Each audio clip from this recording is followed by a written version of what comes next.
Welcome, welcome, welcome. So currently, as we speak, we just announced our last testnet announcement before mainnet. Mainnet may or may not have been announced when you see this, but most likely it will be.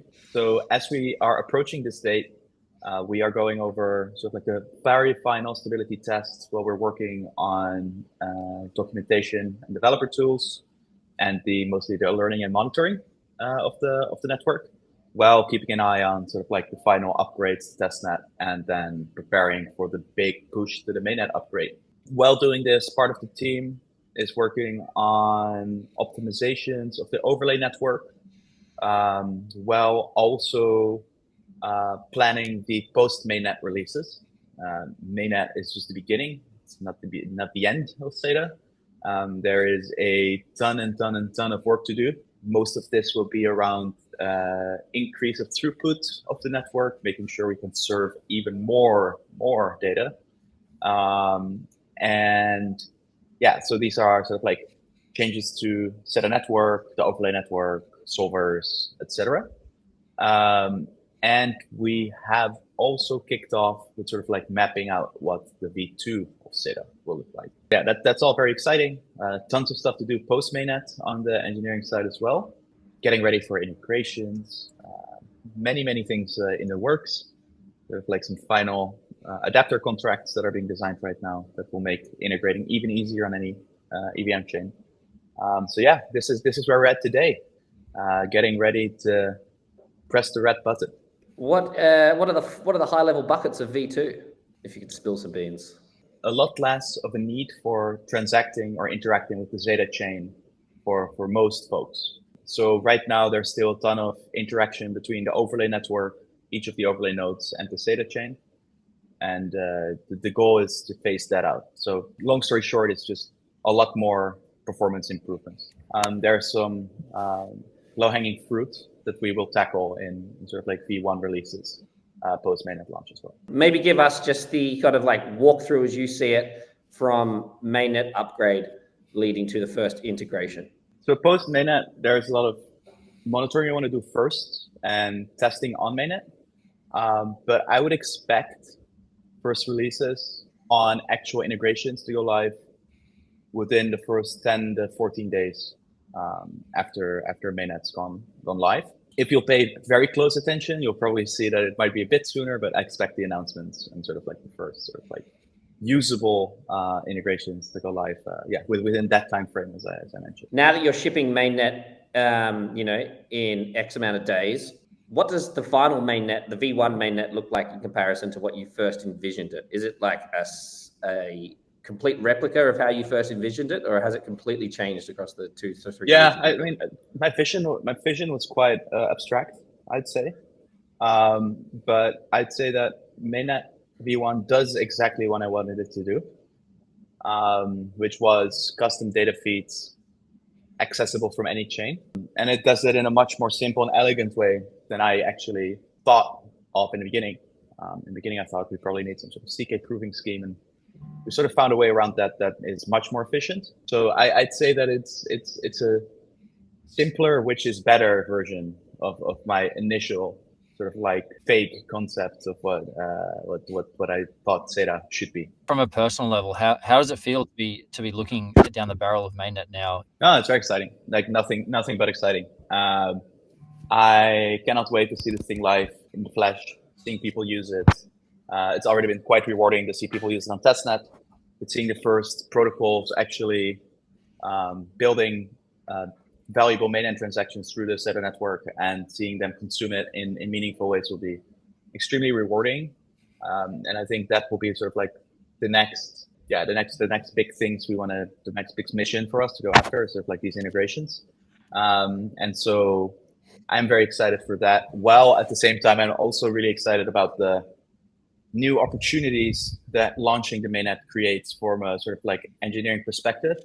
The technical challenges that we've discovered along the way that we were able to circumvent in maybe not the most optimized way, because we did want to ship mainnet, are now going to be targeted and scoped out and made sure that we do build sort of like the most efficient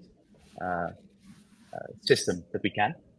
Like I said, there's a bunch of low-hanging fruit that we discovered along the way building SEDA that we decided not to pick in exchange for a accelerated launch. And now it's time to pick those and get back to deciding a feed 2, which to me that's what I love, right? Like designing systems and coming up with a slight improvement of the existing system would be a fun challenge. We wrapped the incentivized testnet up last week. We had over 86 different individual Oracle programs submitted during this period. Was there anything that stuck out to you? Any interesting builds that you saw? What were your sort of overall thoughts on the testnet period? Yeah, it was cool. I think we should do more of those types of challenges. Like, it was really cool to see how much the community grew and became super active through the period. It was cool to see them help each other.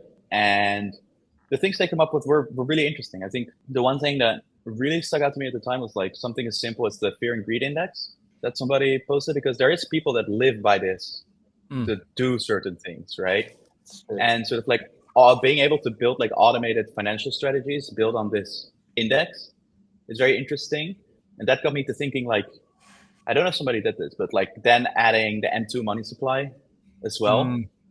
That would, like, as soon as the M2 money supply prediction or whatever updates, like making financial decisions on that, like longing Bitcoin in an uptrend, downing it, shorting it in the downtrend. I think that is all quite interesting. A quite interesting idea, right? So these would be sort of like fault triggering strategies.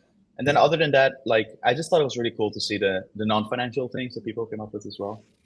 That's always fun. It was just really like a ton of creativity, way more than I expected. So I was just very fond of the submissions as they came in, and really enjoyed going over them each week. We had some really good feedback as well from everyone for the engineering team, how easy it was to build with SEDA. And you could really see the transformation from initially talking to someone on DMs and showing them what we were doing with the incentivized testnet program, to them actually launching their first Oracle program and realizing the power that they now have to access any data. You know, you can see the cogs turn when they click. That's like, oh, any endpoint that I can access, I can now bring on chain. And then all the ideas spring off. It's like a springboard from there. And a lot of people that came in on week one submitted on every week because they're just enjoying the process of building and you know, imagining new use cases and bringing that data on chain. Yeah, that's super fun. It's something that I wish was there when I first joined crypto, like as a aspiring software engineer in the field, to be able to build these things and have the chance of winning some cash as well, because I think it's a great way to learn. And hopefully in the next year or so, these people can become Oracle feed engineers that actually make a living of it, right? Like there's definitely a world in which becoming a SEDA fluent software engineer is a skill that other protocol teams will find extremely valuable. It's going to go on the resume, is what you're saying. Yeah, good. Have you come to a point where you have an Oracle program that you now want to build on SEDA as the builder of the network itself? Yeah. There's one that's actually quite funny, which is allowing people to query SEDA data, like historical SEDA data from previous Oracle program or data request results, basically from a DR. This is actually this might be such a big thing that I might want to build it into the protocol, that you can essentially reference historical data within a Oracle program. But that would be very much a V2 type feature. Until then, querying the RPC, the SEDA RPC, to get like historical data points, it's also quite fascinating. I think that was one that came up because a lot of people are talking about VWAPs and TWAPs, and for that this is interesting. Other than that, I'm so heads down launching this mainnet. I have not been as creative as I want to be, so I'm very happy to see that role was outsourced to the community. But I'm sure tons of things will come up as soon as I have a little bit more mental space to think about anything but mainnet. Nice one. Awesome. See you later.